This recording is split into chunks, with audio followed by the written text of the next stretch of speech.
শোলাকিয়া ঈদগাহ ময়দান কিশোরগঞ্জ জেলা শহরে নরসুন্দা নদীর তীরে অবস্থিত বাংলাদেশ তথা উপমহাদেশের দ্বিতীয় সর্ববৃহৎ ও ঐতিহ্যবাহী ঈদগাহ ময়দান। বাংলাদেশের সর্ববৃহৎ ঈদের জামাত দিনাজপুরের গোড়-এ শহীদ বড় ময়দানের পর দ্বিতীয় সর্ববৃহৎ ঈদের জামাত অনুষ্ঠিত হয় এখানে। শোলাকিয়া ময়দানের বিশাল এই ঈদের জামাত গৌরবান্বিত ও ঐতিহ্যবাহী করেছে কিশোরগঞ্জকে।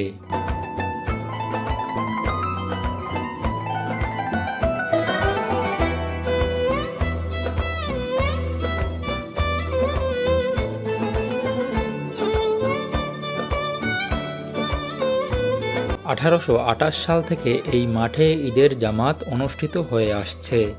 ৭ একর আয়তনের শোলাকিয়ায় ঈদগাহ মাঠে মোট ২৬৫ সারি আছে এবং প্রতি সারিতে প্রায় ৬ থেকে ৭০০ করে মুসল্লি দাঁড়াবার ব্যবস্থা রয়েছে। সেই হিসেবে মাঠে ১,৮০,০০০ মানুষ নামাজ আদায় করতে পারেন। তবে প্রতি বছর ঈদুল ফিতরের সময়ে দেখা যায় মাঠের জায়গা সংকুলান না হওয়ায় চারপাশের খোলা জায়গা, আশেপাশের সড়ক, আশেপাশের ঘরবাড়ির উঠানেও নামাজ আদায় করেন মুসল্লিরা। এভাবে প্রায় ৩ লাখ মুসল্লি ঈদের নামাজ পড়ে থাকেন।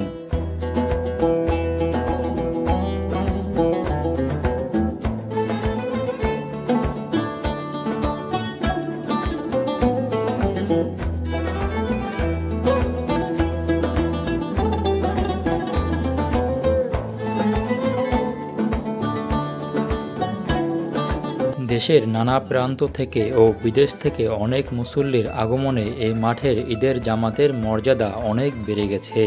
এমনকি বহু পর্যটক এই অভূতপূর্ব মহামিলনের সময়টি দেখার জন্য শোলাকিয়ায় উপস্থিত হয়। নামাজ শুরুর আগে শটগানের ফাঁকা গুলির শব্দে সবাইকে নামাজের প্রস্তুতি নেওয়ার জন্য সংকেত দেওয়া হয়।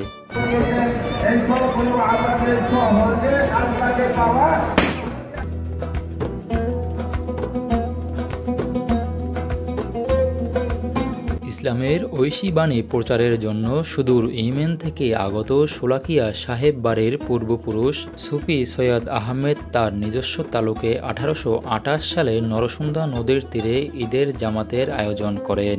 ওই জামাতে ইমামতি করেন সুফি আহমদ নিজেই। অনেকের মতে মোনাজাতে তিনি মুসল্লিদের প্রাচুর্যতা প্রকাশে ১,০০,০০০ লাখ কথাটি ব্যবহার করেন। আরেক মতে সেদিনের জামাতে ১,২৫,০০০ লোক জমায়েত হয়, ফলে এর নাম হয় সোয়ালাখি। পরবর্তীতে উচ্চারণের বিবর্তনে শোলাকিয়া নামটি চালু হয়ে যায়।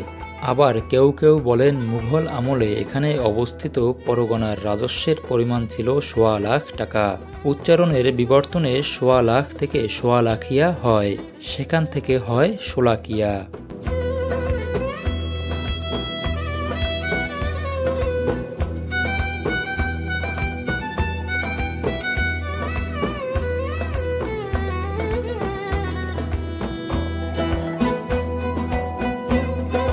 পরবর্তীতে ১৯৫০ সালে স্থানীয় হয়বতনগর দেওয়ান পরিবারের অন্যতম দেওয়ান মান্নান দাদ খানের বদান্যতায় এ মাঠের কলেবর বৃদ্ধি পায় এবং এর পরিধি বিস্তৃতি লাভ করে।